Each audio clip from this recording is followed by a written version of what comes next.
Welcome to BeoTalk number 397. That's right. I hope everybody's doing well in our 2 weeks absence. Sorry about that. We had to do some real life shit, or at least I did. I don't know. I didn't do any real life anything. We also just found out that apparently if you do proper grammar on the YouTube chat, it translates it to English anyway. Because I put it hola or hola and it just goes hello. So if you hover over the chat, and then I put bonjour and it's good morning. Pretty cool. So I guess you can type in your own text in your own language and it would translate to English. That might actually be useful. I get quite a lot of Right? Polish comments and shit like that, and it's like I don't know what to do with any of this. So maybe that's why it's starting to like auto translate for us now, because we're just not with it anymore. Let's do some chilling. Let's chill. Yeah, let's chill. Maybe it's your mom's message is auto-translated. Yeah, that's weird. Hello, Mama. Hi, Mom. That's hilarious. All right, let's do some chilling and we'll go back to this desktop thing or something. Could be weird.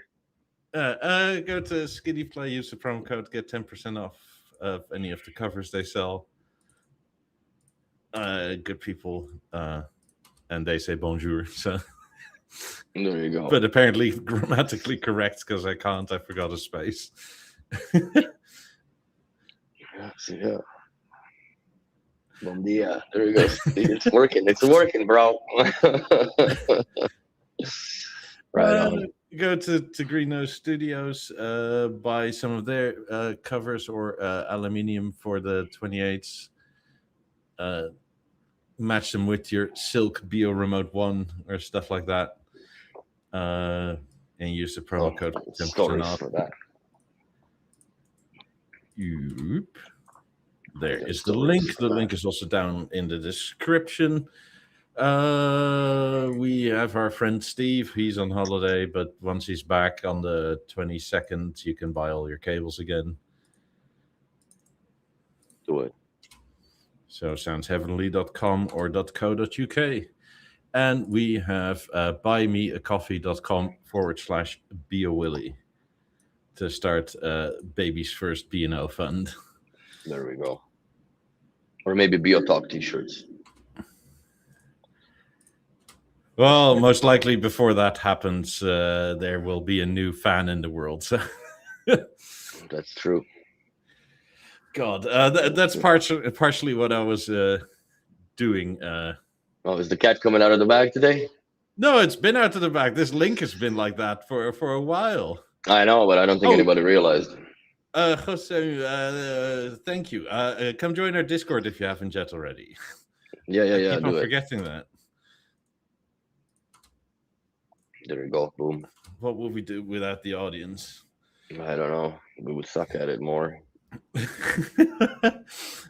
No, that's partially what I was doing. My in-laws, I guess, technically, her sister already had their 2 kids, so they have a bunch of stuff left over. So I had to pick all that stuff up. So our house already looks like it's coming. Like it's exploded with child toys and shit like that. Nice. Everything from those rockers you can sit on, but it's like it's instead of a horse, it's a whale, I think. It's got if you pick it up, it looks like a chess character on the board. It's so small. Probably. And God, we have so many clothes. You're gonna need them, man. They grow, and you're just gonna go through it. And they roll in grass, roll in dirt. Yeah, we're pretty much set for clothes for the first year. Nice. So if anybody still didn't connect the dots, Mike is gonna have a baby. Well, I'll be part of that. Well, he's not, but Megan is. I know. He's already done. He's already finished his job a long time ago. So there we go. Yeah, diaper fund, Bio diapers. Yeah. Maybe B&O should come up with a chewable Bio remote. Yeah, a rubber one. Mm-hmm. And that way, if you're, I don't know, if you want to change the batteries, you still can. So So yeah, speaking of batteries and all that, I was yesterday for some reason I had my amplified remote connected to the theater for a long, long time. The theater Yeah. should be off, and well, I should be connected to the BeoSound One, right? So I connected it to the BeoSound One, and boom, all of a sudden, it's updating application. So the new firmware for the Beo Remote ones is out, but only through ASC platform update. So like you can do it through your M3s, Huh. which is fucking weird because I've tried it with the disconnected remote. Like it didn't matter if it was disconnected or not because I have nothing connected to the level. Let's just describe how this whole scenario works here. So my Yeah. level only has two BeoSound Essence remotes. One is on the wall and one is in the shower wall, right? So you can Yeah. control the volume from both sides. But I don't have a Beo Remote one hooked up to it because I don't really need it. You don't bring it there, right? But I have a silver one goes to the theater. Too bad we can't rotate that shit, eh? Yeah. Well, you posted it this way. I tried my best to rotate, but it doesn't because it just disappears the image. So this is the way it goes. But anyways, so it crapped out like a few times. Then I realized that 3 out of 4 remotes have battery percentage below 15%, which is not enough for the software update to take. Oh, that kind of makes sense. So today I hit the Walmart and I bought Energizer Lithium Ultra Super Duper awesome batteries, right? The ones that I put in the BeoTime that never leak. Yeah. And I literally turned them all on. I switched them all and I clicked all the remotes together almost at the same time. So they're running exact same 1 minute running, right? So, anyways, I was able to update all of them because I had 36% battery on one remote. By the time I was done with updating 4 remotes, those batteries were down to 21%. So it ate 15% doing. Yeah. It's apparently it's a juicy update, but immediate difference between connecting Bluetooth as far as like going with one remote from BeoSound Theater into the BeoSound One. Mm-hmm. It's instantaneous. It feels like it's IR at this point. Wow. Yeah, it's really, really, really fast. And one thing that go fuck up is I've updated the Silk chassis, right? Yeah. And if I go to, let me just navigate there to advanced, and I go to buttons, you'll see that I only have the 3 my buttons there. 1, 2, 3. The fourth one is fucking missing, man. Huh. I don't know how. And in this guy, I have it in BioVision, right? Which is I just put it in there for the sake of an example. I go to advanced, I go to buttons, same software. 1, 2, 3, 4. Strange. Very, very bizarre. So I don't know how to go about it because I'm so used to pressing this, my button 3, I guess, and number 7 because that turns on the lights in the bedroom. Yeah. That now it's you can't allocate it, right? So it's one button over, but habit is a habit. So, but anyways, this is since yesterday, so a little bit pissed about that. But it does work very, very, very well. Get a remote extension. It's not funny. It's not funny, Max. You have no idea the suffering that I go through now. So I've God, updated how all do of you them. explain this to non-B&O people, right? Like, we love this brand because it makes us suffer. So yeah, now it's I think what I'm gonna do, I'm gonna factory reset the Silk, put it to the BioVision instead of the Bio 4 AV that I have. Maybe that's where it's missing that button. I don't understand how that glitch is, but it's there. Very, very annoying. So I'm why is this not turned off? Oh yeah, because I'm not in freaking living room. Let's see. See, but it goes fairly quicker. Yes. It wasn't exactly slow, but it was noticeable. Yes, but it is pretty snappy to go from like let's see if I go to kitchen and Go my button 1. It takes a bit, but it's there right away almost. It's definitely faster even on the ASC than it was before. So yeah, kudos to them. But it's just bizarre that it only updates through the ASC products, because I tried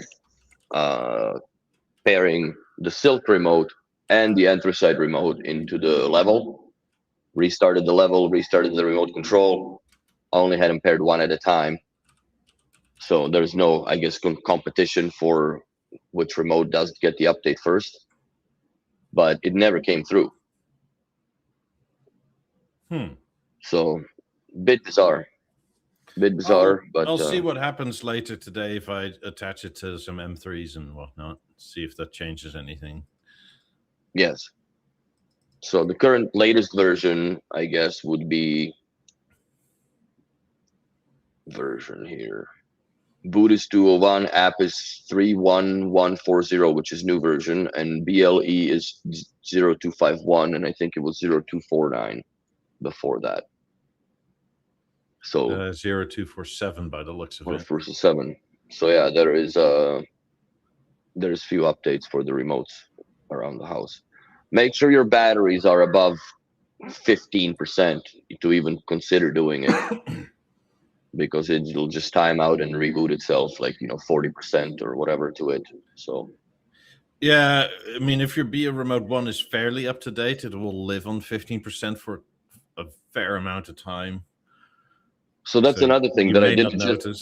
I did it just before the podcast. As far as we'll see how long the batteries last now. At least in the silver one, because that's a priority remote control. That one is used the most. And then the second one would be my bedroom remote, but that's more or less like occasional up, down, left, right, select, right, for the Apple TV, and that's it. And pass out or put title on. Yeah, I mean, God, I bet you Eric and or other people that have many remotes, right? Like they use one of the 20. Yeah. And kind of I have one also at the door. Yeah. Shit, but I completely forgot about that guy. I need to update that. I need to get a secondary remote. It's too far to the Halo in the kitchen, so it needs to be closer to the cooktop. It's ridiculous now that I think of it. I forgot to update the one by the door at the entrance, because I have a Beo Remote 1 there too on the wall. And I also forgot to buy the fresh batteries for it. Son of a bitch. Oh, well. You have nothing to do later today. That one is old. Well, it just came from Walmart because I just bought the batteries because I was down one remote in the bedroom. And even though you don't use it now, it's like I need it, right? So. Yeah, it'd almost be like, well, do you even know if it's under 15%? Now they're all 100. That one I didn't even check. Yeah, but the one near the door. I don't know. I didn't even check yet. Maybe it has enough juice in it. Goddamn shit right now. Bastard. Let's see. I'm taking it with me too. Let's see what versions. Yeah, it's on the old version still. But what's the battery life? I'm getting there. Hold on. Come on, it's too slow. System info, 39%. All right, so it's enough. Yeah, let's do it. Let me get my phone. We're doing it live. We're doing it live. Shiitake mushrooms. Because I am very intrigued how this is going to work. So I'm already in. Yeah. Okay, let's do it like this. So everybody, we can share it with the class. BNO app. Link to Windows, good times. Come on, open for pairing. Open, share the screen. This one. So let's go settings, Beo Remote. See, she's got a few in there now. Let's settings, pairing, pair.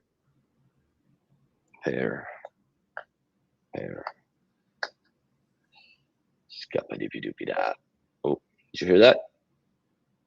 Yes, vaguely, but I did hear it. I don't think it took. Communist bastard. Did Well, it? the app is not always correct, weirdly. No, it's not. I found that out as well. That it doesn't.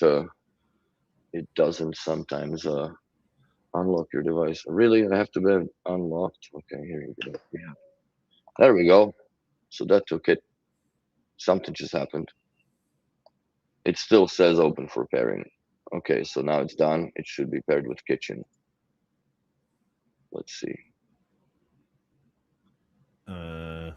Yeah. Come Open for on. pairing. Maybe you have to press done again on the app. Let's see that too. Oh, there we go. I guess I do. Okay, so there we go. So now we're just gonna go to my button 1 on this, which should turn on the radio. Okay, and then we just go standby on the remote control. And now we just wait to see if it's gonna start pumping. Takes a little bit for it to usually. I think it sort of times out for it to notice if you're actually not using it or not. You know what? Which kind of would be a piss off if there was a gyro sensor inside the remote. There we go. Yeah. If there was a gyro sensor in the remote control, because they could have just tied it into the screen turn on their own. So I'll let it sit. I'll let it sit for a bit. We can even get out of this guy for now. I'll let it sit for a bit. It takes about, so let's time that. It's now 1:20, 1:19. I'm a little bit ahead of time. Okay, so 1:19. So we'll see. It's set. So we're at 2%. We're at 2%. 220. Yeah. Sorry. Good morning. Good morning, America. So yeah, we're at 3% now. We'll see how far she goes and trucks along, and I'll keep an eyeball on that. See if I'm gonna F up my remote control too. If you lose another my button. I don't think so. Yeah, God, this man. Why the third one? And you can't get it back. Not even factory reset? Well, here's the thing though. I just set it all up, right? Yeah. Renamed everything, blah blah blah, like the old school way, right? So to wipe that is a fucking piss off. But I'm seeing myself without a choice here, I guess. That I'm gonna have to do it. That I'm gonna have to nuke it. Okay, it's at 6%, so she's going. Not too bad. No, it does help if it's closer to the. It's right. It's not even a meter away from it. So I have all the remotes sitting here, all nice and politely, like. Shoot, I have to change the battery now, and now it pisses me off. I have this weird thing where I have a bunch of LED lights that get updates every so often, right? And somehow the updates happen over Bluetooth, not over the Wi-Fi. Yeah, weird. I wonder why. Yeah, but you have to be close to it, and it really makes a difference. Because my problem is now recently that I just discovered, some of the Philips Hue lights just don't turn off with the macros from the gateway. And I don't know what the hell is wrong, because put it this way, if I have the watt box inside the cabinet, right? With two outlets, one is for the internet and one is for the automation. So if I pop the automation to cycle that outlet, it turns it off for 60 seconds and turns it back on, and it reboots the gateway, or BLI rather, and it reboots the Philips Hue. And then every Sunday at 3 o'clock in the morning, it reboots the fucking internet and both of them. So it always, like, it's fresh, right? But I strongly suspect that goddamn Vincent, Mr. Router there, is doing some freaking Huawei shit on me, because I can't, for some reason, I can join the bloody BeoSound 1 with my Avant, but it drops out. the time sync clock alignment is wrong, and then it syncs in, but it just keeps dropping out. It never did that before, and it's something to do with the bloody internet box. Maybe it's time to reset it again.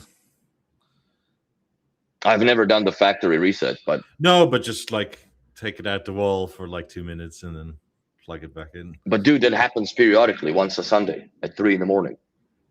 Maybe it's not enough. Maybe Vincent is more of a weekend or a day drinker during the week. Oh my god. Okay, well I can pop him off every like 2 days and see if that improves anything. But then I find that the moment has an issue getting back online with it. So then I get home and I press my right.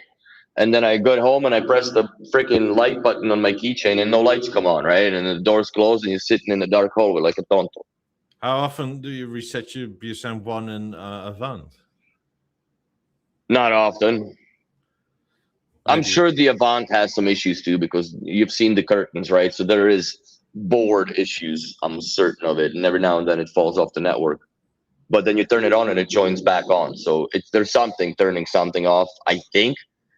But that doesn't bother me as much as the fact that I can't get data stream properly into it, and it's not like the router or the internet box is far. It's in the closet of that room. Yeah, well, maybe it's just the Avant messing up, right? Not wanting to change certain things. Maybe Could it's be time to unplug that for 2 minutes. And that's a little harder to do because it's on the STB bracket, closed wall bracket, right? Yeah. And you know me, I put the panels on and shit. Maybe it's one of those where you go. Oh, dude, it is exactly that. The fiddle fuckery with the double finger with an extra pinky from the side to go in. And then, because the unplugging is the no-brainer part, right? Just poof.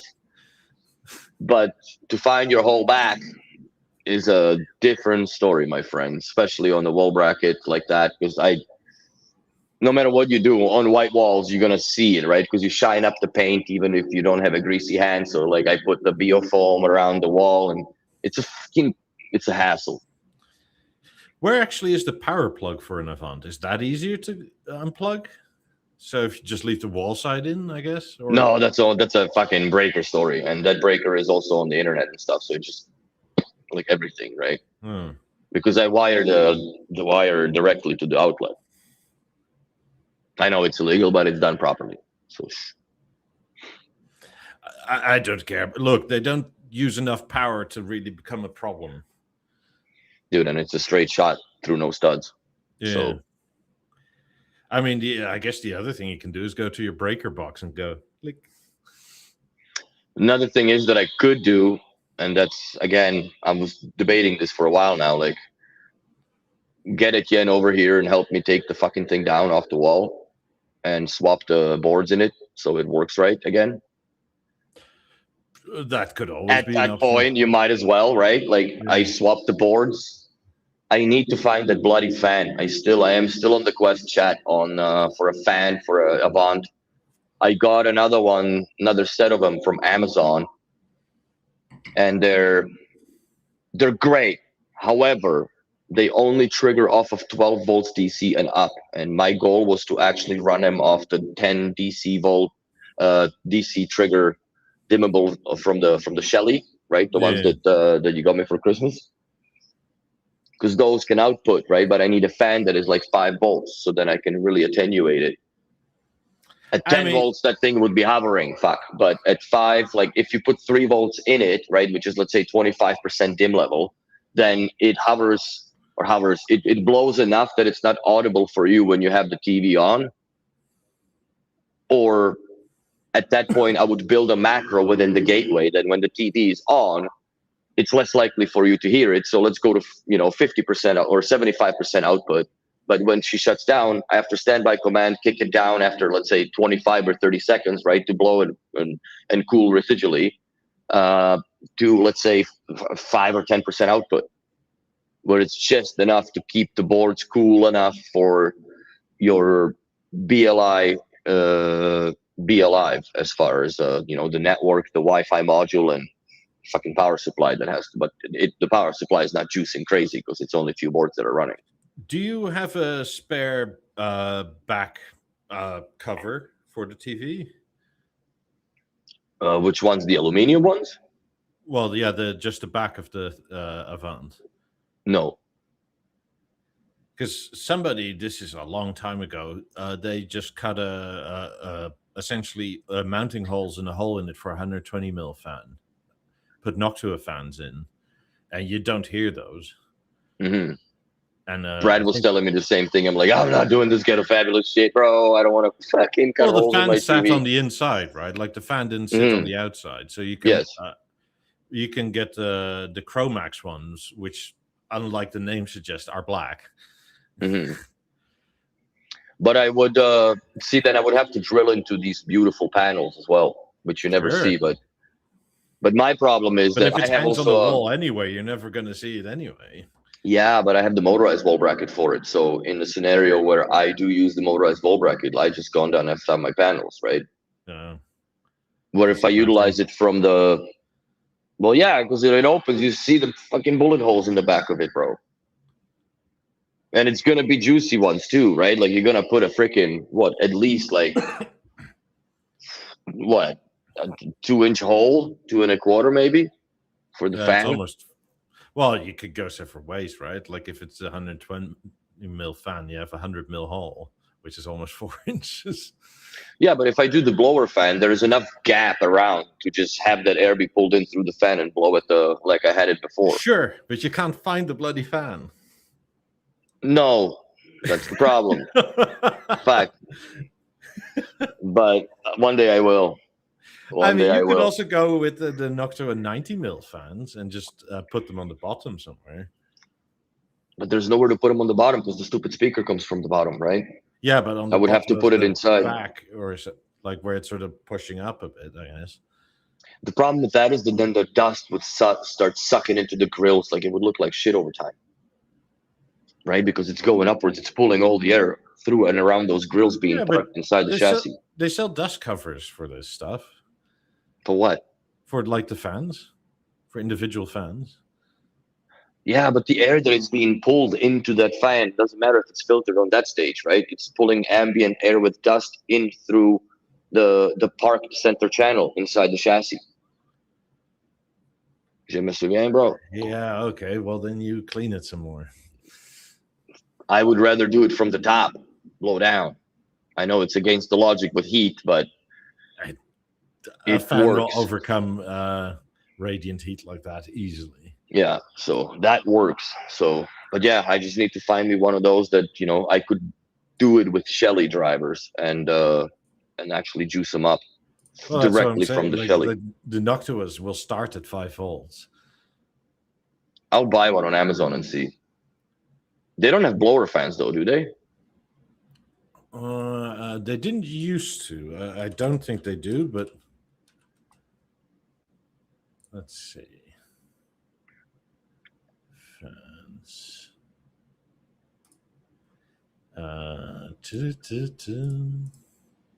I'm curious.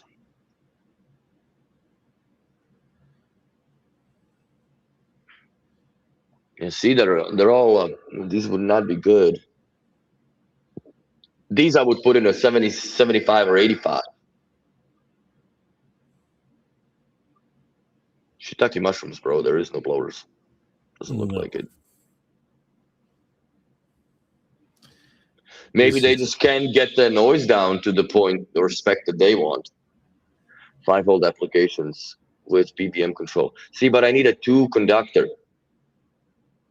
Plus and minus only. That's another shit requisite for this nonsense. Yeah, that's this one. You have a straight up 5-volt one, which USB power adapter cable. You have 5-volt PWM. You have the flex, the 3-pin one. Like Noctua has everything, and the reason they got so good at what they do is their main business is quietly cooling server rooms. Mm-hmm. I mean, if these fans at 1,000 RPM are like whisper quiet versus like other brands where you sort of go like, there's a fan going, but it's quiet. With Noctua, it's like I don't hear it. So that's an avenue to take as well, is to take one of these Noctua fans. Yeah. If I put it to the USB outlet of the TV, right? Because there is one internally in the connection panel. So then the fan is running full time. Yeah. It will only shut down between 3 and 5 in the morning, right? Because you got these goofy ass quick start timers on the Avants that you can't get rid of. You have to have them running for at least 1 minute. So that would be the only quiet time, more or less, for that fan, because it would be off, like that USB port is off. I mean, this is very slim and only like a 60 millimeter hole, essentially. So it's like a 3 centimeter hole, or round hole, which is just over an inch. But also, anything Noctua, right? Like it's rated at something like 50,000 hours of mean time between failure or something like that, which is 5+ years of continual running. That one's got 3-speed options too. Yeah.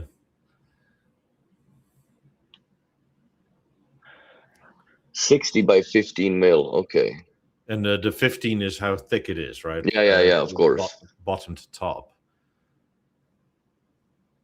Then they get too chunky. That's too much. Well, this is a different. This is for hard drives generally. But you also have the 90 by 15 and stuff like that. I think 90 is too much. Or this was it 80 times 20, something like that. And then you want like pressure design or airflow design, stuff like that. Probably the airflow design, of course, right? Yeah. Okay, so I'll look into that, because if I do that, I definitely want to put the fan inside this thing. Yeah, and Bill agrees. He has Noctua in his computer. It's silent. Okay. I mean, they're pricey for what they are, but they last forever. Well, yeah, it's still cheaper than buying a fucking video board every now and then from B&O till it's not available anymore, and then you have a beautiful TV that's just beautiful TV that was. I mean, even it's going to sound silly. They don't last forever as a product in and of itself, but even compared to other like fan manufacturers, right? Like they last forever. And most of the time of what you'll eventually hear with the fan is the bearing noise after like a year or two, because like the whole assembly starts wobbling. Yeah. And Noctua just doesn't really have that. They also have an amazing warranty. It's just that they're very expensive and the colors are often a bit poopy brown. They're very tactical colors of the fans, I would say, like that earth tone brown or whatever. Yeah, the 120 mil fans are like $35 per a piece or something like that. Yeah, they're not cheap, I know, but I always was, from mechanical engineering standpoint, the blower fan just makes more sense to me, right? Yeah, it just does. Sure, but if you can't find it, right, then this is. I'm just saying this is. But I haven't really like went in a hard like did a hard looking for it. So I'm gonna go, and maybe this next week I'll probably do it when it's construction holiday. So it's gonna be fucking dead in the city, right? Because everybody's off. All the construction stopped. Nobody's working on shit for 2 weeks. Wait, so they'll take all the cones out of Montreal? Shit you not. Really? They take, well, whatever's like, they're not gonna just leave the road open and stuff, but like wherever there's like the bullshit construction that happens, they clean it all off. Huh. So you have 2 weeks of just like pleasant driving and whatever, and then pleasant. Well, it's comparatively pleasant to what normally you deal with, but it's You have more definitely not. space to dodge the potholes. You haven't. Well, you know what? To their credit, they are, because there was such a huge outcry on social media about like how fucked up the roads are here, and nobody on the chat that if you never visited Montreal, you have no idea. Don't rent a car here, because well, or just do rent a car. Don't buy a car here. Rent a car and drive around, man. It is absolute catastrophe in the city. So it's been such an outroar and all over the news. And there's this one guy that before the Formula Week started went and out of his own expense, he's a landscaper, Mm-hmm. so he's all the shit, and out of his own volition and basically expense, he went and started fixing potholes on like Sherbrooke and all these very important streets where, you know, like Sherbrooke is where the Sheraton is, right? Or Yeah. what's the other one? Like the very the ones, the Ritz Carlton. Yeah. And that's where all the Formula motherfuckers live, right? Or stay. So like he went around and started patching holes around that, and then the city gave him grief because, you know, let city do it. I'm like, yeah, what, 2 years from now? So yeah, the city started waking up, and like there's a lot of paving going on overnight. So like the Highway 40 that was a disaster is now less of it, but it's still not, man. It's not pleasure to drive around Montreal at all. But anyways, back to what I was saying. It's going to be no traffic, so I'm going to go and drive around. There's a couple computer repair shops that I've seen that are, you know, on the roads that I know where to park and whatnot. So I'm gonna go and see if they have something in one of their fucking bins, right? To take and Maybe go from just there. ask them before you're like being a hobo. Well, I'll explain them what I need, because I have it. I have the picture of the old fan. Like I need something similar with these specifications. Like, and I have the whole thing from ChatGPT. So if I can find a 2-conductor variable voltage fan, that would be sweet. And then she's going right in the. I have a feeling it's going to be quite old because we haven't been doing 2-conductor in quite a while. Like almost everything in the last probably 10 years, maybe a bit more, has been PWM now. The other way or solution that I was thinking about is just to put a 12-volt DC, what's it called? A transformer, right? Yeah. I just don't want to do it here, but I would run another cable, because if I'm going to install the TV somewhere, I might as well just run a voltage cable, right, to the fans, to plug them in, and then just have them controlled externally by either Philips Hue, the the plug controller, right, on off, and or something that I can modulate the current output from it. But I'm just overthinking it at this point, because if I turn on the TV, I don't give a shit. The fan's gonna run and it's fine. It's just as long as it turns off when I'm trying to sleep and I don't hear the right, because that's annoying. At that point, you might as well cut a hole, put one of these Noctos in with a dust filter. That, or yeah, because it's like it comes with the USB plug, right? Like I know. Like if I could find a way to put it in somewhere where I can keep or retain the lid, that aluminum lid on it, because there's not much tolerance between. So I just don't think it's going to have enough to suck the air in, right? To circulate properly, which would probably kill the fan by under pressuring it, right? For what it's supposed to perform over time. I mean, you need a lot more pressure than that, right? You need to essentially like block it off to the fan completely. Which wouldn't be the case. Yeah, these things will happily live if you bolt them to a radiator or something like that with very thick fins. Like even that is not enough restriction to kill them.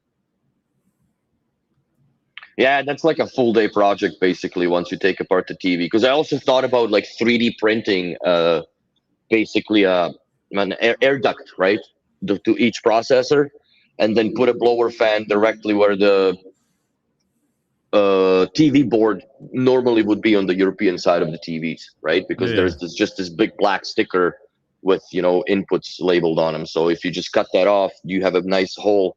There are 2 screw holes provided, right? Because that's where the card would screw into.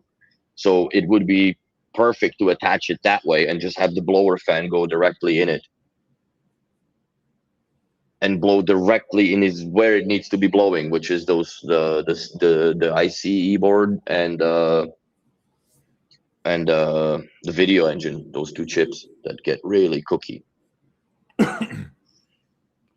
But anyways, enough with the freaking old time TVs.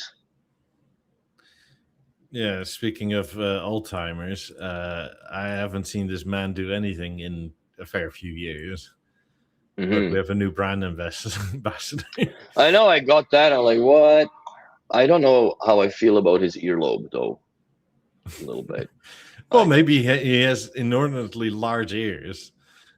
Bro, those headphones don't look like they've been adjusted to his ear. He just put them on and they took a picture. This is like Alicia Keys 90s right here, man. Like, just why could you not pull them down a little bit, right? Like, you know, these things do adjust. Like, yeah, if I wear that shit like that too, man. I don't know. I don't know. Maybe it's me, but he also looks funny in this picture. Definitely looks happier than all the vegans prior to him. Yeah. I don't know if he writes songs for other people or whatever he does, but I haven't heard him put out anything in the last, I don't know, 5 years, if not more. I haven't heard anything. Maybe he's picking playlists for B&O at titles, and now he's a band. I don't know. I honestly don't know where he popped out of and why. That's another question. I kind of forgot he was around. Maybe that's why. If anything, he was mostly associated with these Diddy parties and all the baby oil. Oh no, B&O. Balenciaga wasn't enough, for God's sakes. Yeah. Remember that? Yeah. Oh, Christ on a cross. I don't know. It seems like he's just going to be getting a lot of B&O for free, and yeah, I think he's maybe building a new house. So, like they say, stuff like this partnership is rooted in craft, emotional expression, and shared understanding of how sound connects people across cultures and generations. It's like, but in actual fact, what is this quote unquote partnership, right? Other than advertising. It didn't take. Like, to me, this doesn't seem like a partnership. This seems like an ad. Yeah. Sorry.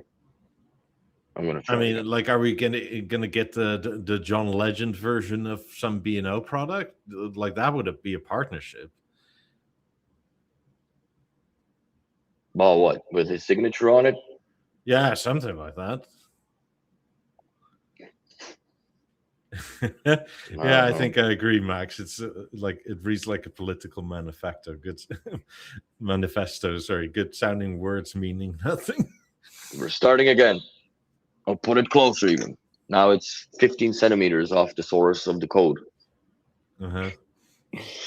So we'll see. Okay, so we've been at it for now 25 minutes.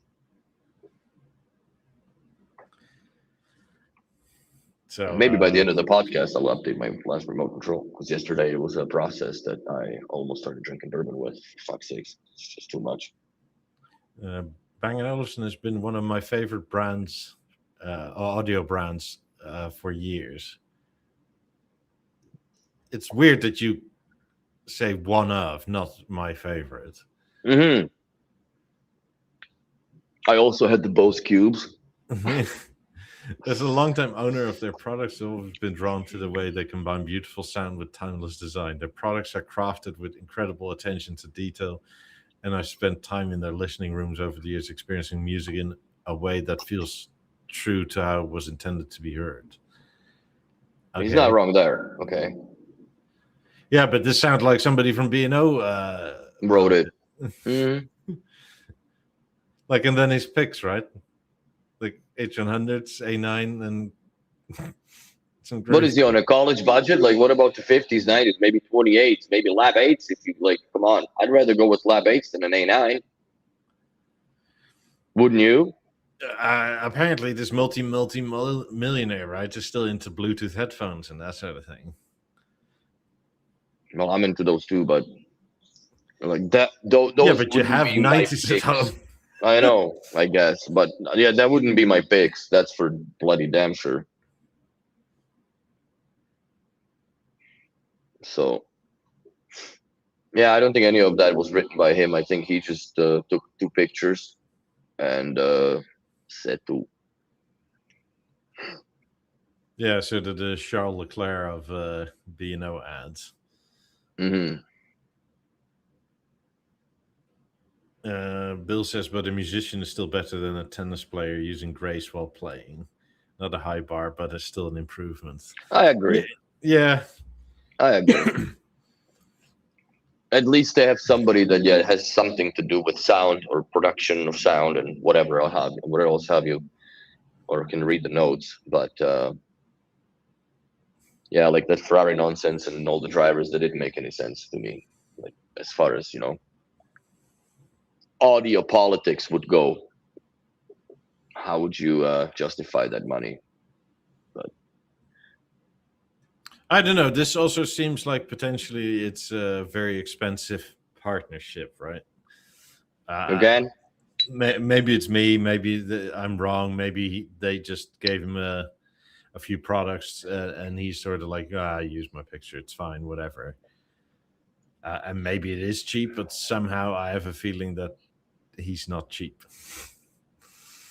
no, I'm sure there's gonna be more photos of him somewhere in a nice, luxurious home with B and all over the place. Yeah, well, if he actually owns the shit, like, why not in his own home? Right? B and is more than welcome to come over my place, take some pictures. I would mean, have also, to swap out the yeah, Premiere. I would have to swap the Avant for Premiere to be current. sure, that's fine. Which that'll happen in Florida. I'm not doing it here, but I'm going to buy a Premiere. It's like a two emerges that I can stuff in the back instead of the lap threes. So there's way less room taken up on my nightstands.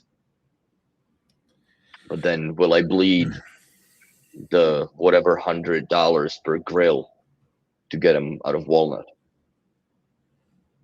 Probably. Think I will. I know me. I mean, you should get everything out of walnut, right? You saw that Silk Halo on Jesus Christ, the words have left my head. On Discord? On Discord, yeah. Yeah, well, I'll show you walnut first.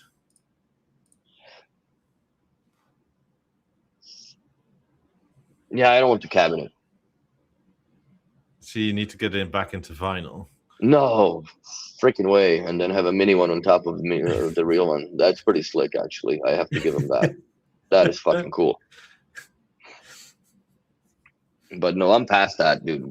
How many years we've talked about this that I'm not doing the vinyl thing no more? Oh, does this work then for you? That is pretty slick, though. That works, actually. That works, definitely. God, I want these minis. I want that too, man. Too bad they're too big, because that would be like, they should make the scale freaking 90s with that. That'd be sick. Oh, I Somebody think this did is 90s, I think, right? This is a not B&O. This is somebody's passion of love. I know. I know that somebody 3D printed it and then used, I guess, real walnut veneer. And no, it's a spectacular job on it, man. We need minis. Yeah, we do need minis. I'm gonna grab more slow. Where was the Silk Halo? Oh, it's probably pictures now. Yeah, I think it was photos chat. Because if you post it in the no chat, then I don't think people would have a restraint to not comment on it. Yeah. Because it does look cool. In my opinion, I think that's the closest that B&O will ever get to a white color till they figure out how they can make the particles of the white, whatever that white anodizing dye is smaller than than the actual aluminum pores, because that's the limitation right now. Yeah, do that, and then you can use words like AI and nanotech.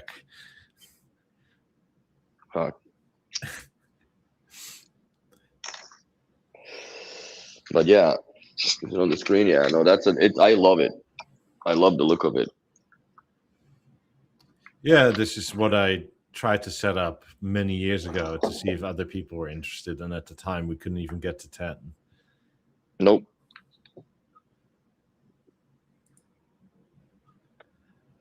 But it is cool. Oh, for sure. I think it's nicer than the regular aluminium one. Depends where it sits, I guess. But yes, I like the cool look of it. I also like, in general, right, knowing with the regular silk remote, is that you don't ever see finger smudges on them. No. The glass suffers the same fate usually, yeah. But yeah, you don't see. I don't really see fingerprints on mine, but then I don't really. Well, I do use the wheel, but it's not like I'm, making meatballs and then right there with the fuck. Oh, it's not often, but every so often it's like, Jesus, I have to like wipe this down. Like, I don't know. And the best feature about that is that if it's on the battery, right, you can put it to battery storage mode, so you don't turn on a whole bunch of shit while you're cleaning the screen. So inadvertently, they had figured out how to help us out on that end, but we are still suffering with the theater on that end.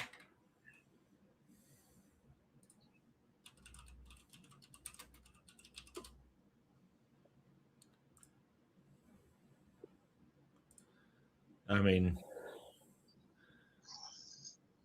I like it. I still would like to get the polished aluminium, but apparently that's not possible to do, from what I'm told.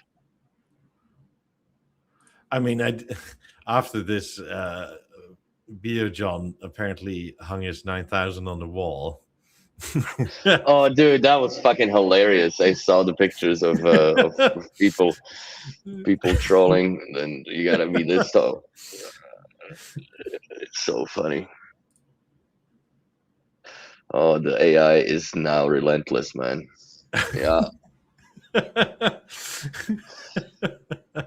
Yeah, that's very low. That's very low. Like, you need like a mini stoolie to sit down and shove the discs from under, because the glass opens upwards, right? This is funny too.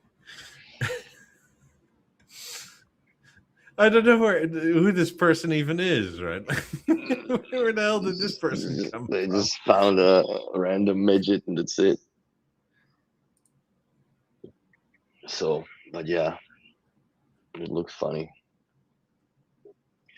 Yeah, there's a lot of pictures. There's John Legend again. I mean, this is also quite good looking. This is very good looking. The very good looking. Chestnut is a nice color, man. Yeah. That guy went full tilt, man. Like, that's a proper unique stereo of his. Yeah, I mean, B&O makes a shit ton of nice colors, especially nowadays, right? And even back in the day. But to me, the problem, well, it's not really a problem, but the question always is just like, which color is staying? Well, silver definitely, but everything else is just, yeah, that's it comes and goes, right? Like BeoVision 10, what the heck was it called? Remember that bronze tone kind of looking? What, the love edition? affair? No, it was before that even. With the 6000s. I forget the name of it now. Shiitake mushrooms. Chanterelle. Oh, yeah. The Chanterelle edition is where it really started with, right? That's when they started going into crazy colors. Then the 20s came out in a few different colors, but the lenses were still silver. Just the grill changed. And then we kind of hit the era where the gold and red, like 8000s, disappeared. Or the blue, right? Like, those colors just disappeared. And the from portfolio. The burgundies were straight 90s, but then and then they had it wasn't black, but it was like super dark purple, because that was black then, before they perfected another dye technology again to get that piano black finished, which Yeah. is on the lab ones, I believe, on the later ones. So I think, well, B&O masters the finishing in aluminum. There's not, and I think also what the limitation back in the day was that maybe now they made it so efficient that they don't have to use so many. I guess they can shrink down the batch numbers of how much they have to do in one color, right? Maybe they have smaller tanks that you maybe do only like 10 halo rings at a time, right? Yeah. Instead of fucking whatever, the rack just dips, 150 and goes through that big. I don't know how they do it, but they do an excellent job at it for sure. I like the one that he did with the AI. What? There's another picture of it that he did with the AI thing. Further down, there we go. Oh. That looks sick with the little ring around the B&O. Yeah. In bronze. See, that would look cool. I mean, I think we've also been saying for a while, because people have been making their own wooden covers, right? Like, please just sell this as an aftermarket part. I know it'll be expensive for what it is. Like, it's going to be $300 or some shit. Oh, I'm sure, dude, you're too cheap, man. 300s, I'm thinking. Fuck you. I'm sure there's people that will buy it, right? In different varieties. I would buy. You only buy it once as well, right? Like, it's not something that, like, it's a consumable. It's just something that stays on. It just looks cool forever and ever. Maybe till it warps, I guess, if you leave it in the sun. I don't know. But this, I really, really like the idea of that little ring around it. It's very cool. Max says, what's annoying about B&O upgrading colors like walnut and bronze to legacy status, which comes with a punchy price bump? Yeah. And then they may change their mind in like 2 years' time, and then it's the regular price again. Yeah, because like the rose gold was, right? It like became premium. White 90s were. Yes. They went from normal price to super exclusive to back to normal to back to exclusive. Yes. It's like, what the hell's going on? I think they just found out that they were sitting on some, right? And the extra exclusivity was no longer selling or something. So it went back to normal, and then it started selling again, and they were like, oh, we were wrong. It needs to be exclusive again. Mm-hmm. I wonder what colors are the most dominant, because so far in the wild, I've seen more, well, I guess 50-50 now, if you think about it, of the white versus black 90s. A lot of people go for the whiter colors because it's optically lighter on your eye than this huge bulky monolith of black and oak on the bottom. I think the majority are still black, because you rarely ever see like a different color on the secondhand market. Fair, but for my personal experience, I've seen is more of them were either the gold tone with that off-white sand color. Yeah, it's called sand. The sand color ones, that's now that are in Quebec's own showroom. I like those. That's the only gold product I actually like, because it's not screaming gold at all, man. That gold really washes out in between those sails. It really does. It really does. But I like mine. I like mine a lot. I mean, I shall never remember that there was forged iron gray. That's right. The first time I ever spoke to somebody about that, apparently they didn't know how to read that, so they said we also have forget iron gray. He didn't understand that it wasn't forget, it was forged. Forget iron fudge. I mean, the Parisian Night Blue was also normal for the longest time, and now it's like then it's 30 grand. It's way more expensive for no reason. Bloody hell, I don't understand why. But that one, Parisian Night Blue, was, I think at the time was still, I think it was like $5 grand difference. I think it was still more expensive from what I recall back in the day, I but think it wasn't astonishing like it is now. I think other Macs has that color setup, if I'm not mistaken. I think so. What Yeah. do I do with my white covers? Not much. I have a specific vacuum brush from Dyson with the flexi hose, and that fucking thing hasn't seen anything else but the sales of those fabrics. And I put the vacuum on max, which basically lasts one speaker, and I just vacuum them. That's all I do. And then I have the Milwaukee blower that I bought not too long ago, which is pretty powerful. So I go between the crowns there, between the crowns and the sails, and get it get in between those little grooves and shit, because there's a lot of dust there, and then there's a lot of dust on the bottom of the speaker, like right here where that is a big, coney Yeah. thing where the driver sits. So that's one of those that the blowing really helps. Let's see, we've been at it now for almost an hour, and let's see if this went.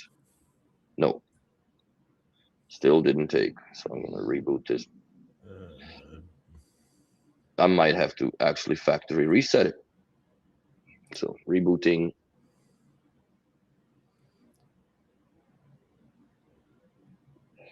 I don't. Is it? I think, well, the Parisian Night Blue was first introduced, I believe, with BeoVision 11s, and then it kind of, I think, was one of the colors that seeped into the BeoLab 5 portfolio for a short time. So it was a Parisian Night Blue, black and white and red. But the red was 88th anniversary. That was more or less strictly for Chinese market. Let's go back for a second. All right, so let's try this one more time. It took quite a bit of attempts to get this updated. I don't understand what the problem is. Maybe I'll swap the chassis and put it in the one that has more juice in the battery. But then my whole experiment of time measurement goes off. Yeah. So we'll see. If not, I'll factory reset this guy and do it again. It's updating again for the third time is the charm, hopefully. Jose, or if I'm being super American, Jose, said he really enjoyed the BeoVision Theater set with 28s for the centenary. The wood box for the remote was really nice. Speaking about that, if you go to the Discord under affordability buddy deals, right? Apparently, the flagship store in Berlin is having a remodel. And amongst other things, they have that Art Deco version on sale for like 30% off. That whole TV and the 28s and everything. Holy wow. Well, that's where the guy got his Halo in silk. It's exactly from this list. Yeah, I mean, I was going through it the other day, and they even had that that super cool BeoSound 2. What was it called? Oh, the burnt something? Yeah. Burnt anthracite, I believe. Yeah, it was that. What was that fashion brand they did it with? Oh, buddy. I don't remember what happened last week. I mean, they have a BeoConnect cores as well for like very little money. The Connect Core is going to become a very important product in later life of the BeoSound shape amplifiers. I mean, they have the BeoSound cores, which are cheap, right? Like you have Halos for $680, which is what, 42% off or 40% off. Yeah. You have like Halo, the orange one, the blue one, the custom ones, the pink one, the black anthracite, the petroleum one. You have all sorts of versions of Emerges for like $900.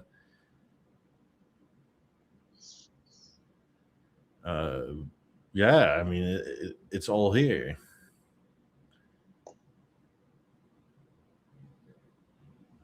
Yeah, Still it's going.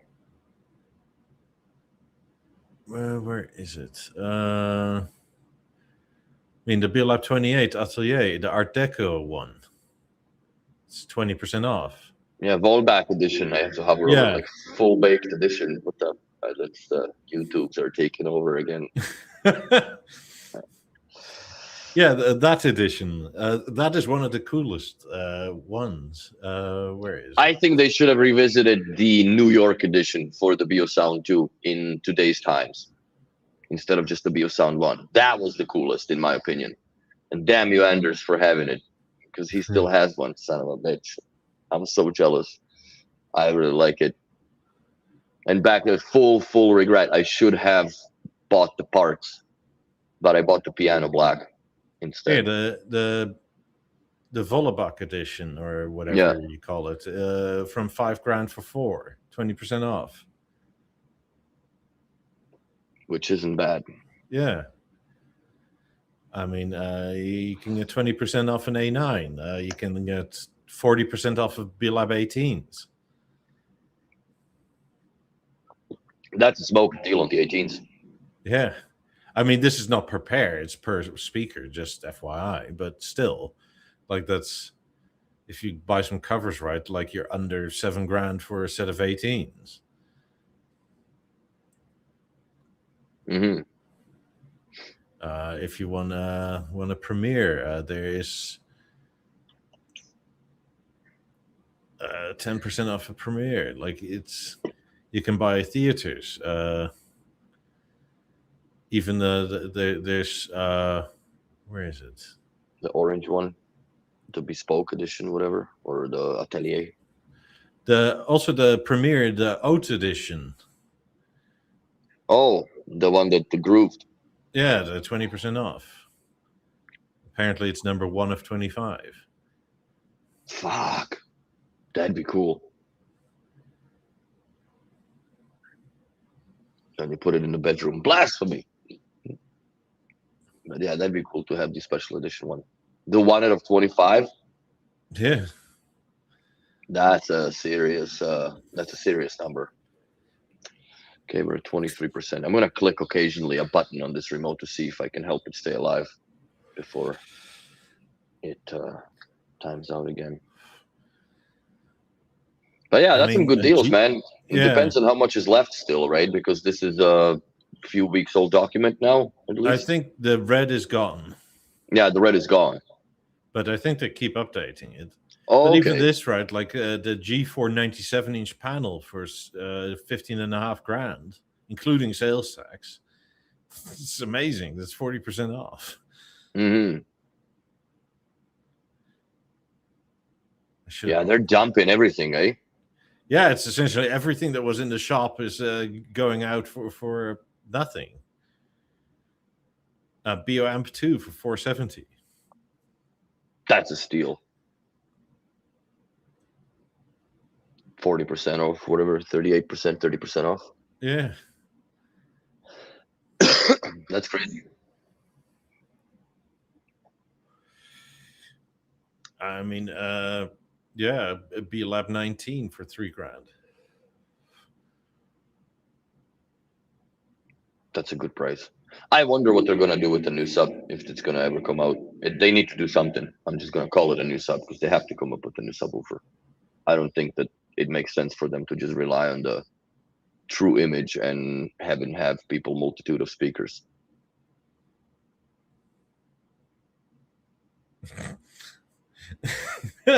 I'm still so befuddled by this YouTube auto. Me too, man. It's fucking hilarious. Ausverkauf. Yeah. It is funny. Okay, we're chugging along 32%. This is what I did yesterday. I spent looking at these goofy ass numbers going up till it rebooted itself, and then we'll see. But this should have enough juice in it to finish the update. For some reason, it just doesn't like it.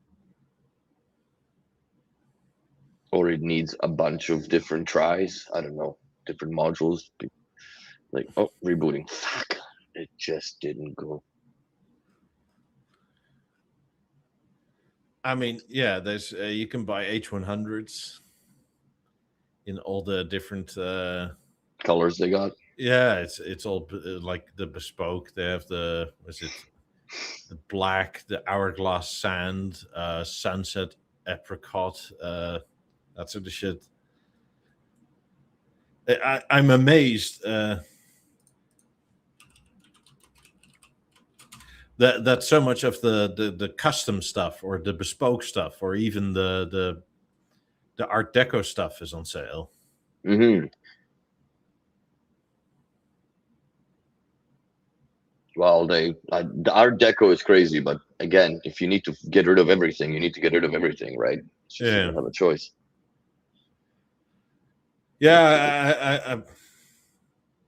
It's on the Discord. It's under the affordability buddy deals So on the tab. very bottom of the, I guess,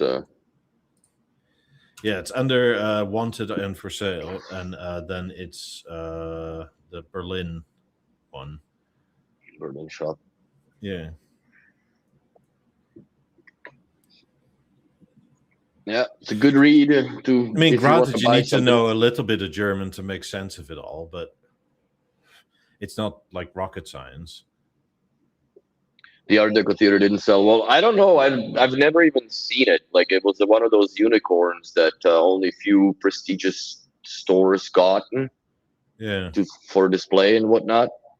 But I don't think they sold because the price was too steep. Like in comparison, like yes, it's beautiful looking, but that's you got to find a very niche collector that is willing to spend that much more premium on something that is, if you buy it in a regular color, is going to sound and perform the exact same, right? It's the same Yeah. argument that is with the 90s, those wood ones and whatever else have you. It's just, it's completely different.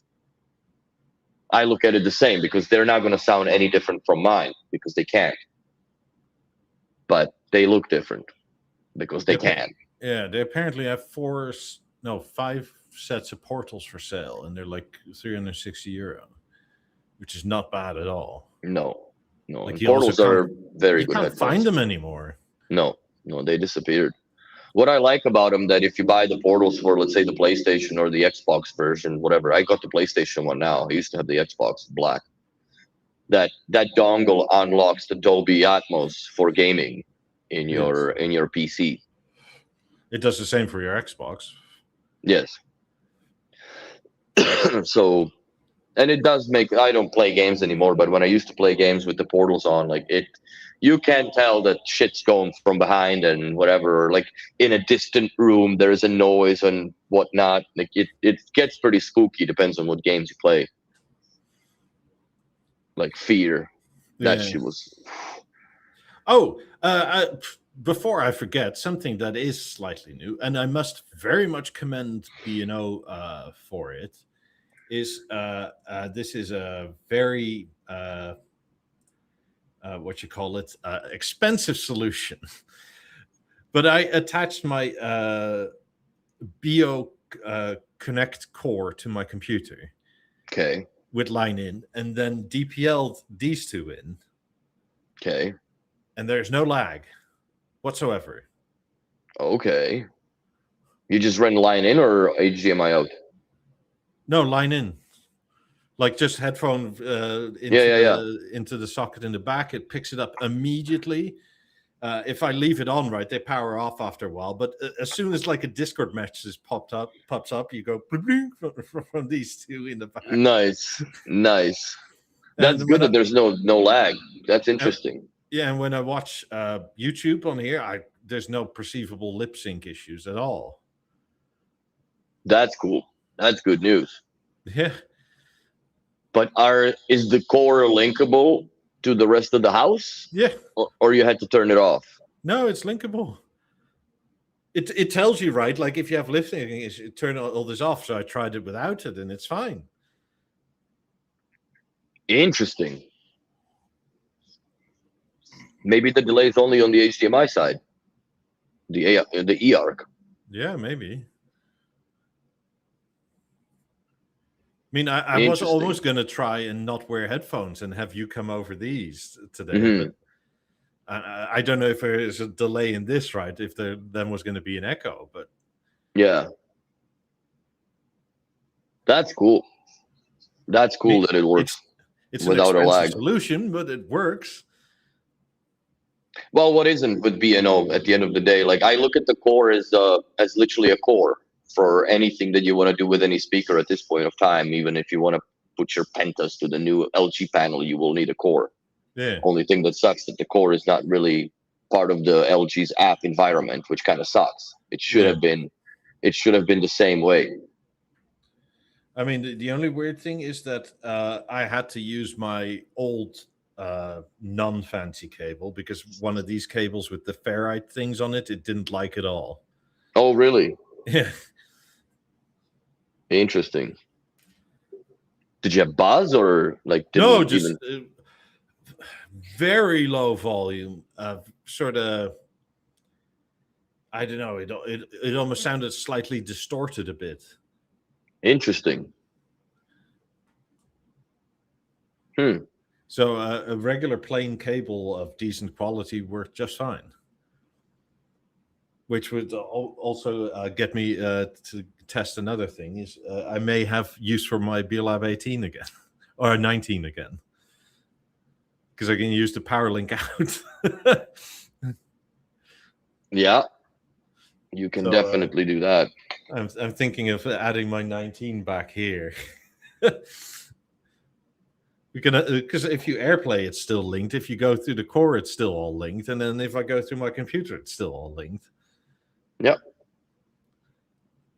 And time to pull some cables, bro. Yeah, I mean, did you finish the bathroom? Is that what you're getting excited? I have the cable laying right here, but I still need to like do that. But you're running out of projects at home and shit. Yeah, that's what you always think, right? And then, like, as soon as you own a house, it never bloody ends. Oh no. But that's the beauty of having a house. The grass keeps growing, which is annoying. Leaves keep falling, so you have to do gutters and stuff, and it's like, How far are you with the bathroom? I just have to tile, and that's it. Nice. So, the worst is almost over. I hope to be mostly done by next weekend. Sweet. It's just, I don't know. I goddamn hate tiling. Yeah, that's not the funnest one. You gonna post your first shower in the stall? Yeah, on only Beo fans. Only Beo fans. Let me grab more soda. Oh, that's so funny. No, other than that, all the electrical there is run. I have a space and an extra power outlet nicely hidden for the M3 to go back in the bathroom. Nice. So that'll be quite nice. I'm kind of starting to get on a hunt with for a PoE injector for Halo, USB-C to PoE, because apparently the one that B&O offered, the manufacturer stopped producing it, and there is currently zero solution for it. And I don't feel like going through a bunch of different Amazon orders to figure out which one works. Yeah. Jose, most of these things in Berlin are listed per speaker. So even 50s and 90s are separated, which is really strange. Because if you go all the way to the bottom of the dock, right, they have the BeoLab 90 slave, but no master. Mm. So if you see 17K, unless you already doubled it, it's most likely one of the two and you need another. So it's probably 34 for two. Does it work well to connect the TV with HDMI to a BeoConnect core and then wireless DPL to BeoLab 8? Yes. It works now better than from what I remember a few years back when the DPL was still, kind of like a crippled crab on a crutch. But it's way more stable now, and it works just fine. As long as your But network doesn't do any weird stuff, there's yes. nothing really going on there. Like it's wireless, so but your network, like I have ubiquity everywhere, right? So I don't know how much that accounts for the stability, but A I haven't lot. done I haven't done anything special. It's mostly plug and play. But I mean, here they don't drop out. Like literally, my TV is on the other side, and that's where I used to have the BeoConnect core with the 18s, and that worked fine. Hmm. Yeah, I don't see an issue with it. The only issue with it is that if you want to join adjacent rooms with the signal from the eARC will be delayed by annoying amount of time that it's unlistenable to when you have both rooms at the same volume. Yeah, but that's with every modern BeoVision TV. That's Somehow everything, yeah. we, Since Avant yeah, essentially, or BB11 rather, since BO System 4, that HDMI delay became an issue. yeah. Never got solved, even though fucking Sonos somehow found a way around it from the day one, and most of the other manufacturers. But I don't understand what is the problem when it comes to B&O. Like at the end of the day, if you're joining something, that means that's the timekeeper, right? Or in B&O terms. So shouldn't that just delay the output to the sound of whatever speaker? Let's say it starts 250s later on the same sync. Sonos does it differently, right? Like every speaker creates its own new mesh, so it hops from speaker to speaker to speaker. Yes. So in your house, it hops to the nearest speaker. Where I think with B&O, it goes from master to master to master, and whatever is attached to that master then has its own delay. Because how much That delay delay you is unison in the settings, right? Wired and wireless. Yeah. But if you have, let's say, a TV, a theater, whatever, right, with 50s or 90s, the Yes. theater makes or controls the delay to the 50s. So you're Yes. actually only connecting to the theater, not to the 50s. Whereas Sonos, you connect to the theater to 50s, and then from 50 to whatever else in whatever other room. Yeah, it's way different. But yeah, there is a timing difference between, like, when I have, let's say, YouTube just going through the theater on its own with the 18s, just for whatever reason. If I switch it to the kitchen, which means that the 90s also kick in, the TV's turned, there is a difference between the center channel and the 90s for like a split second once they both turn on and they synchronize right away, and then there is no more delay. But even with music, there is a significant delay when you first turn on that speaker group that has 90s from cold start of the 90s per se. Like if you turn on the whole theater with the 90s on, there's no issues, but there is that noticeable delay that while the processing adjusts for whatever timing differences. So yeah, let's see. Can I do this whilst live? I probably shouldn't. Never mind. yes, Bill, you can do the Apple AirPlay through the B&O AirPlay or sound. Chromecast app works, but then again, the master is your phone, right? Like yes. So yeah, I think that's the main difference. I also don't know if you do like whole house Sonos, whatever, if it stays in surround in the TV area, whereas with B&O it does. Yeah, it does. You have to reset that speaker and assign it to something else. Yeah. From what I remember, but it's been a while since I set up, because last time I was setting it up, Sonos had some serious issues with their app at the time. We all remember those days. So it was a very, very peculiar and more or less negative experience putting that system together, because in order to get the surround channels, I had to assign those speakers to a completely different new rooms that I had to create in order to join them in, which made no sense because you couldn't add more speakers to the same room in the app. It just crashed. So, but it's still, even now with Sonos, I've done projects that were more or less simple, but it was just impossible to get them going because the app. I mean, from memory, and I think it's still the case, you are still limited for how many surround sound speakers in a viewing room you put with Sonos. If you buy that Arc Ultra or whatever, I think you can add 2 subs and 2 rears, and that's it. I don't think you can go full like Atmos surround nonsense.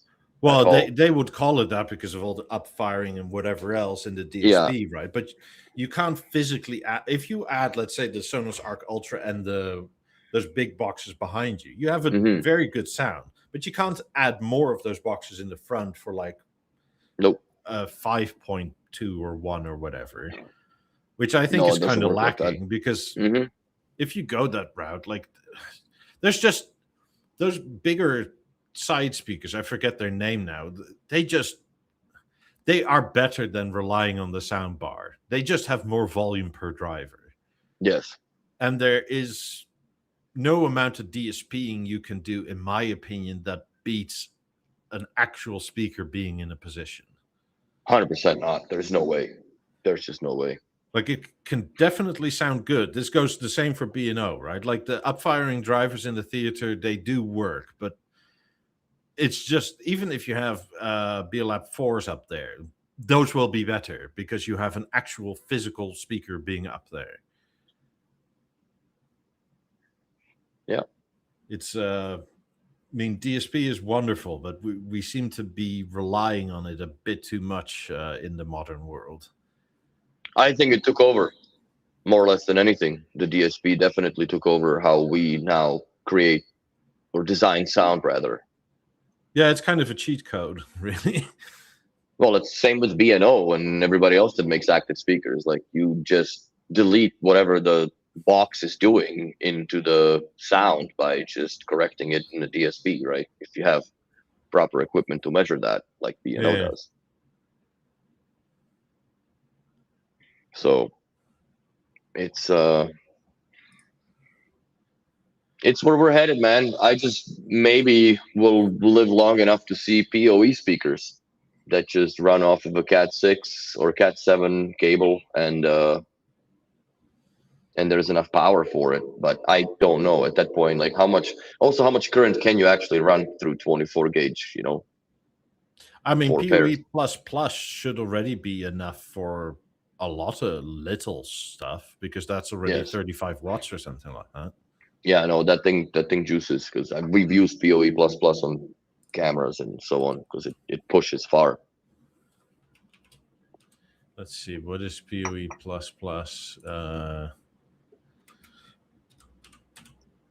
What is the max power of it? Oh, PoE++ in the latest, it provides 51 to 71 watts and a peak of 100 watts. Holy shit. That's pretty juicy. On the IEEE 802.3 BT specification. That's the Type 4, which is 90 to 100 maximum continual, minimum 71 watts. That is a lot. That is enough for, I don't know, you would think a smaller, like Emerge level or Celestial or something like that.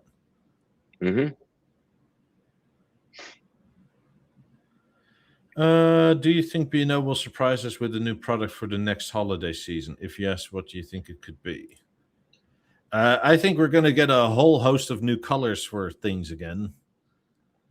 I'm not even sure if the Premiere in Gold is out yet. The Gold Premiere? No. Yeah. No. I think they're happy to like show an anthracite version of it. Because I think they originally showed the 3 colors, and then originally it was only the aluminium one or the silver one that was coming out, and then the anthracite came. Yes. So I think there's some backlog in that, and we're going to get colors, and we're going to get a new BeoSound, or was it BeoPlay Gray sounds? The Grace is supposed to come out in anthracite sometime soon. But we'll see. Okay, so this may get a DPL sub of some sort, but that is also fairly niche. I don't think a lot of people really need it or have a lot of excitement for it. I think that also is dependent on a dealer, because if dealer pushes subwoofers, then they sell, right? Yeah, also kind of depending on what it is, right? Like if it's a 6.5 inch driver, it will definitely add quite a bit to a Premiere, but not that much to a theater. Mm-hmm. I mean, it'll do a bit maybe more in smaller rooms, but if I didn't have 50s and I still had a theater and like a bunch of 17s and 18s, right? Like I'd rather have a 19 unless it's really cheap. I still think that if you have 8s or 28s, you're most likely going to be better off with a 19 because of the size difference. Yeah. I mean, if it's a, let's say, a 6.5 inch driver for, or two of them for a sub, right? It's not bad, but that's like 28s already have, from memory, a 6.5 inch driver in the bottom. I think so. Yeah, it's either 6 or 6.25 or something like that. It's I mean, around. 8s have a 5.25 inch driver in them. So, I mean, that's not hugely different, but like a 19 with two 8 inch drivers is quite sizable. Mm-hmm. I have a feeling we're sleeping on the 19 because it's been around since forever. Well, it's pulling on what, 13, 14 years, right? Yeah. Came out in 2012, I believe. Yeah, it came out with the 17s and 18s. 18, 17, 18, 19, plus BeoLab transmitter 1. Yeah. That was the big game changer. So I remember they used to do that with for a little bit. If you bought a BeoVision 11 that didn't have the WISA, they would give you the transmitter for free, so you can use that. But yeah, I think sub is important to have, but more than anything, I would come up with something that is around the size and the power of a BeoLab 20, not 28, because 28s in my eyes are the new age and era of replacement for the 18s in a way, but we don't have a penguin shape again. They're also too low, in my opinion. The 20s always have been. Mm-hmm. But I doubt that book, if anything like that comes, it'll be anytime soon. I much more foresee the Harmony being updated, and either the Harmony goes and you get something, I don't know, new. Let's hope they don't call it the Horizon 2 or something like that. I hope not. But there's going to be most likely a new flagship TV, because currently the non-flagship high-end TV is better than the flagship, which is, Yes. It's not supposed to be that way. No, and I don't know. Maybe they just have too many sound centers to get pushed through on the old Harmony side. But yeah, I'm excited. There's gonna be a new Harmony. I know that for a fact. They're gonna have to replace something with that has that magical movement, and it is also a flagship B&O TV. Though, will they surprise us with that for the next holiday season? I don't know your pocketbook, right? Like, I don't know what's in your banking account, but I doubt any of us could afford any of that. I don't think they're gonna come up with anything this year. I don't think they're gonna come up with anything this year. This is another weird thing, right? Where the Beo year has just been done, like it's just over. That's right. Like and then summer's in the coming. new year. And then there's July, August, which there's not much movement in the factory. And then you have September, back to school. There's going to be probably, in my opinion, it's going to be the what is it, on the go, the OTG products are going to be introduced in a few bunch of different sparkling new colors. And that's about it. I don't think maybe we'll see the gold tone Premiere come out, but I don't think we're gonna see any much more new activity till the 2027. I mean, if you go by historic events, you have a chance somewhere in the last week of August and first week of September that something will be launched, Yes. and then probably early to mid November Yeah, that you around the can birthday. hopefully get before Christmas, but most likely not, right? No, most likely not. And if you're in anywhere other than Europe, you definitely won't get it, even though you can order it in November. Yeah, it doesn't matter. But that's it. It even translated coffee. Weird. So yeah, I don't know. I don't think we're gonna see much. Like I said, only in colors. That's all gonna be colors this year. And I don't know. I'm still debating this Halo and well, I'm kind of gotten over the fact that I'm not gonna get the polished ones. Maybe I'll just go and tuck my tail between my legs and go with the black anthracite and splurge on the walnut cover. Look, as soon as we tend to go away, right? They launch something, so most likely, once Fair by enough. the time I have a kid, there will be a bunch of stuff because it's in that same time period. Pretty much, it's definitely gonna be something. But we'll see. Also, my year is going to be expensive enough. Like, I'm not sure I'll be buying much of anything other than like diapers and shit. Diapers and baby food And diesel. and diesel. How's For that the- big fuck off tank of a truck you got? Oh, it's fantastic. It's enormous. Parking is a bitch, but everything No else shit. You can put your SUV in the back of the bed of it, for God's sakes, dog. Like, it's Yeah. huge. And still sit 8 people in it.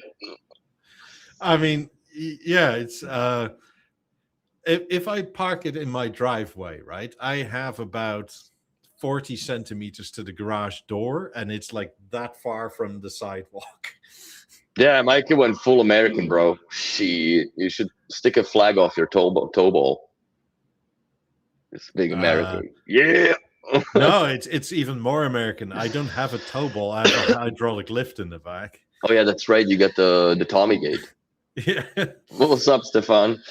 Yeah, the Tommy gate is definitely something that we might utilize for getting the 90s off the U-Haul. Look, it's not even an F-150, right? It's not even an F-250. It's an It's a F-350. 350. Yeah. That's enormous. It's a fucking dually, right, on the back. No, it's a custom order. I'm the third owner now. But Sick. the person So I it's- got it from their neighbor when they passed away, and that guy custom ordered it.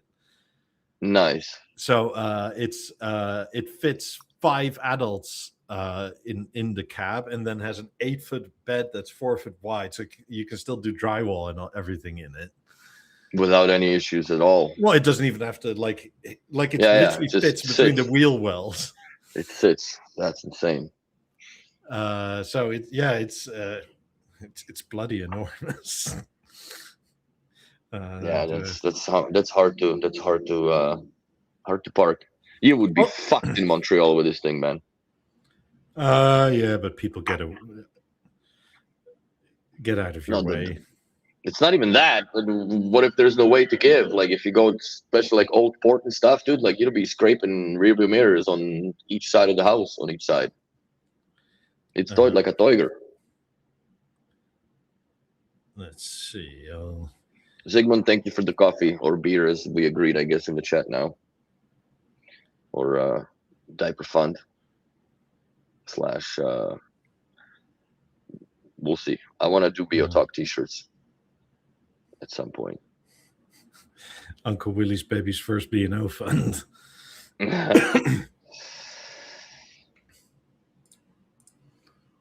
Let me see. Command load. I emailed myself. Why would you do that? So I can show some pictures. Oh, of the truck. Of the truck? It's Yeah. big, man. It's pretty big. Oh, by the way, while he finds those or gets the email, I had started my week with my beloved Betsy, which is my work van, fucking dying on the way to work on Monday. And bro, what a start. But she brought me all the way to work, like all the way to the building and died in front of a garbage cans. I guess she already knew her spot or picked her spot. But yeah, that was an interesting start of the week. Being the guy that's got the car in the limp mode on the highway at fucking 7:30 in the morning on like the thickest rushed road in Montreal on the 40. So yeah, I was not a happy camper, man. But I, I can share with the class. all right, let's share it with the class. See, there you go. It's freaking retarded, man. That's so retarded, dude. Like, look at the shadow. It's past the line on the sidewalk. You're gonna get the hoe up your ass and bitching that you're protruding into the public space. No, they don't care around here much. It's good. Weirdly, maybe this is a Florida thing, right? But people with multiple cars, they park like 3, 4 of them sometimes in a space like this, and they're just all over the sidewalk, and nobody cares because nobody walks because it's too hot most of the year. Nobody really walks, anyways.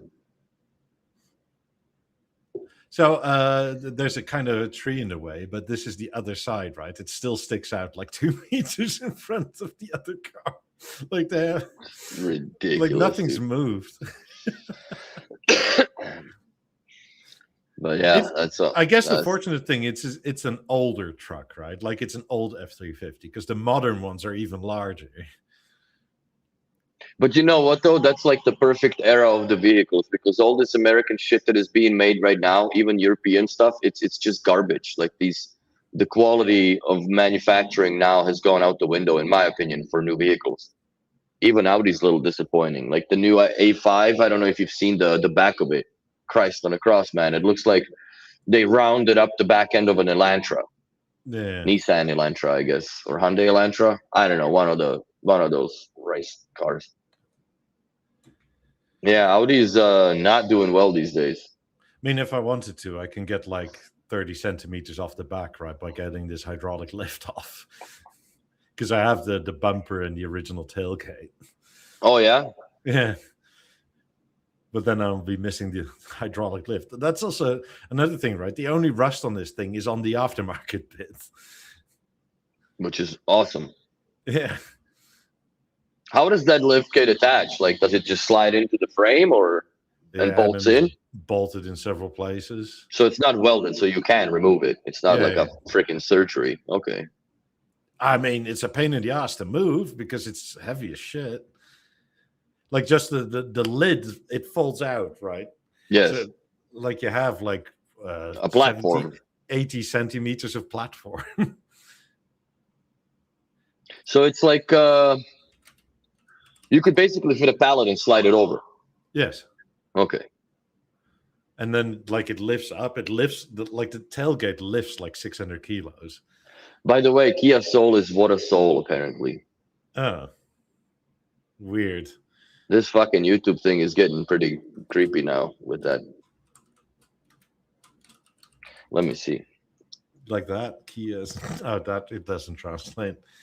I wonder if that shit. Oh, yeah, it does. That's funny. Don't put it on it. Oh, my God. You can actually write in your own language and it'll translate. That is funny. But yeah, it's I don't know. It's very typically American. It's a 6-liter V8 turbo diesel. Fudge. 6-liter V8. That sounds very American. I mean, it's not hugely powerful in the sense of horsepower. It makes like 400 horsepower or something. The torque, man. That you can tow a freaking church behind it. If you're on an incline like that and you just put it in drive and take your feet off the brake, right? Like it just starts crawling up the hill. It starts crawling up itself. Yeah, no, that thing is powerful.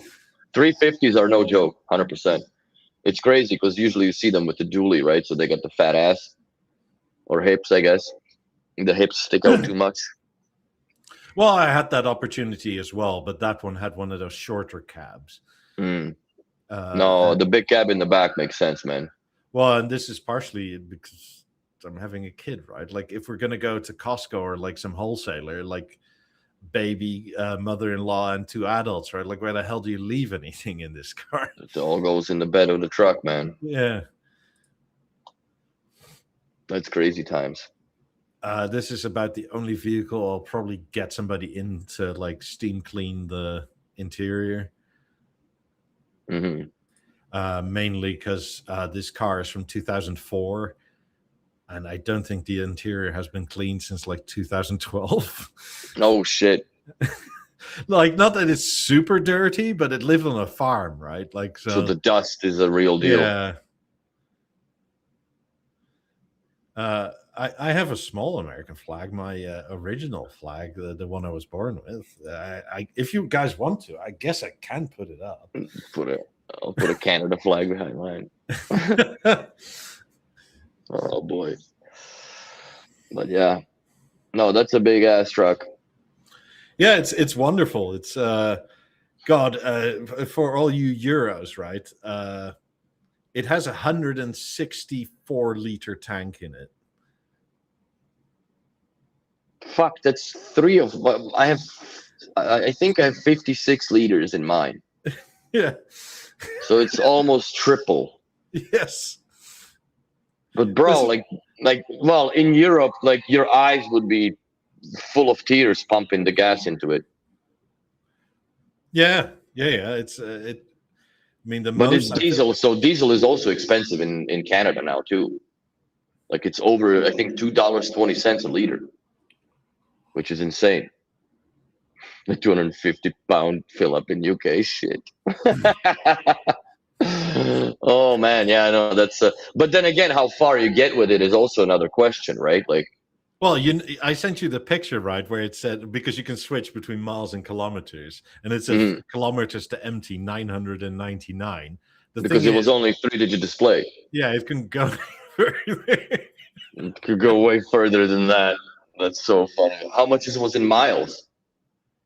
775. Oh fuck, that's like 1,300 kilometers, basically. Something like that. Yes. Yeah. So I drove from just north of Madison, Wisconsin, and I didn't have to fill up until I was like in southern Tennessee. Which, for like euros, that is essentially, let's say you drive from München to Barcelona and you have like a quarter of a tank left. That's crazy. And it's not. So it's probably München to like Valencia or something like that. You don't have to fill up. Yeah, that's a lot. That's a lot of distance you can cover. Does it stink? I don't like the smell of diesel trucks, so it's one of my, especially. Well, I guess it's not as bad in Florida that would be in the middle of the winter in Canada when you start the car at -35 and it's just and all this black smoke shit come out of it. It smells a little bit of. It smells different than regular fuel, obviously, but yes. It doesn't smoke at all. Like, smoking is not good for a diesel. It just means inefficient burning. So there's like next to no smoke coming out of the tailpipe, other than when you start up, when it's cold, like some moisture's coming out. But other than that, do you got to put that blue potion in there? Nope. Whatever. That's only Mercedes. Yeah, it's one thing I've noticed. I find very different compared to Europe is diesel is not as stinky here as it is there. Really? Well, and especially where I notice it, like, because I have driven diesels in Europe, but like filling up a diesel, right? Like, whenever you just touch the pump nozzle, it's like you smell that for like 2 days on your hands. It's not like that here. Maybe there's some asshole that just goes and greases the handles all the time in the pump. Yeah, maybe. I don't know what it is. Or maybe they clean them all the time here, but I doubt it. I mean, it still doesn't exactly smell pleasant like regular. Yeah. Does, but it's not as bad. It's not as penetrant.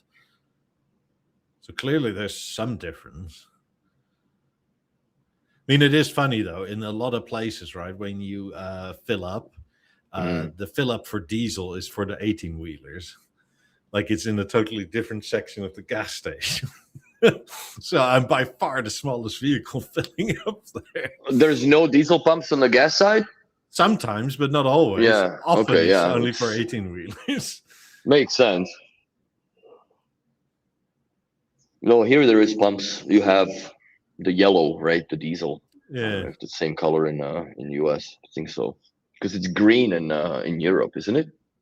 Yeah, it tends to be green here unless you go to was it BP and then it's black. Like their souls. Yeah. I mean, Interesting. I also found out that I can't really fill this thing up at Walmart Why because not? Walmart doesn't let you fill up past $150. Also have to do 2 transactions, basically. Yeah, or just fill up sooner, where you have like over a quarter of a tank left. That's silly. But if you pay, like if you prepay your gas, why can't you not do that? Like here you can do up to 250, or you can set up different number. Like if you have a huge tank, I don't know. It I don't just see a stopped. reason why you can't just pump $500 worth of gas if you needed to. Yeah, like at was it $148? It started going tick, and then it's Slowing down. Like it Yeah, was yeah, yeah. 150 exactly, and then we're That's done. it. Yeah, you here also have to pay before you fill up. That's not a Yeah, thing in everywhere you do. Europe. In Europe, you first fill up and then you pay.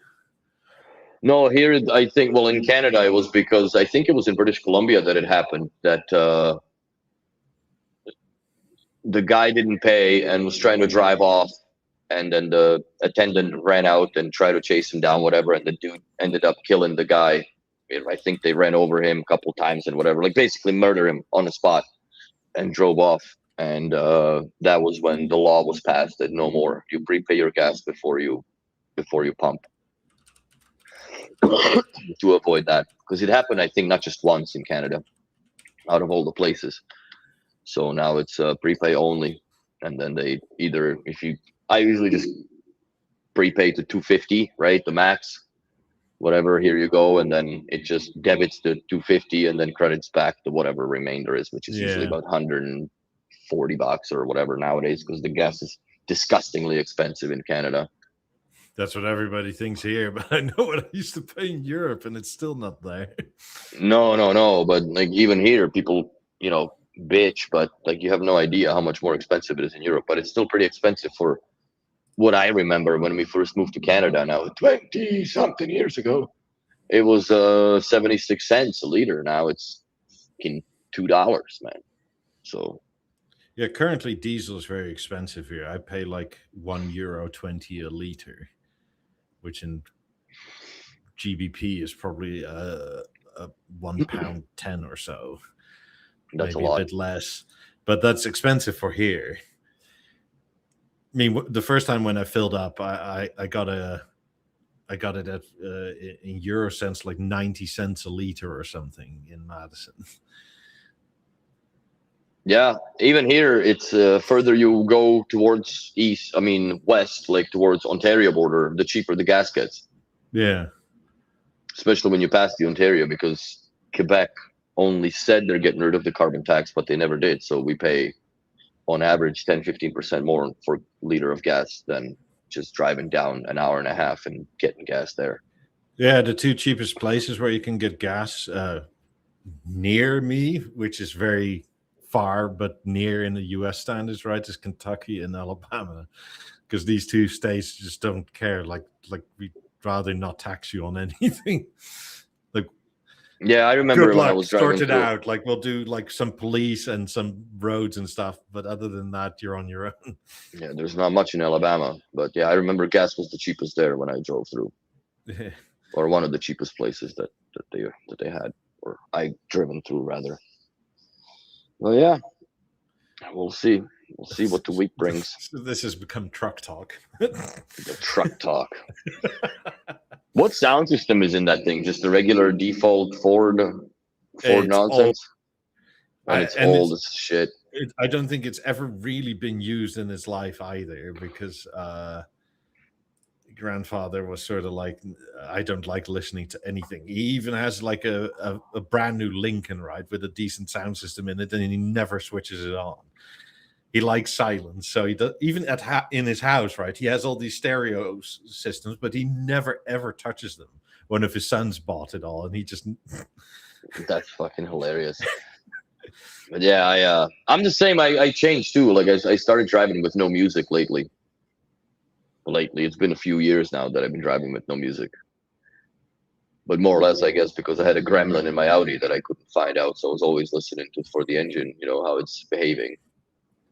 But yeah, no.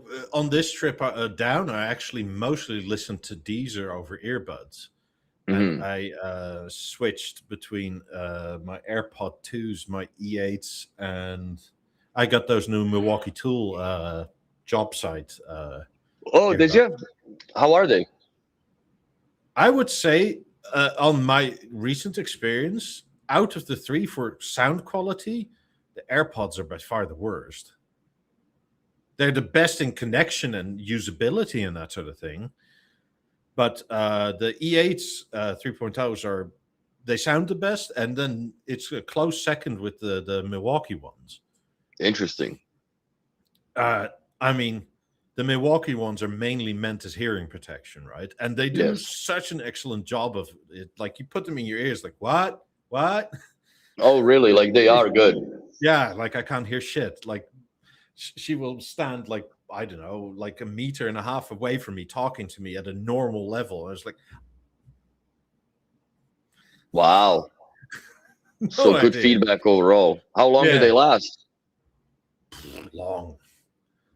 I haven't managed to get them down to nothing yet, and I've listened to them for like 5-6 hours.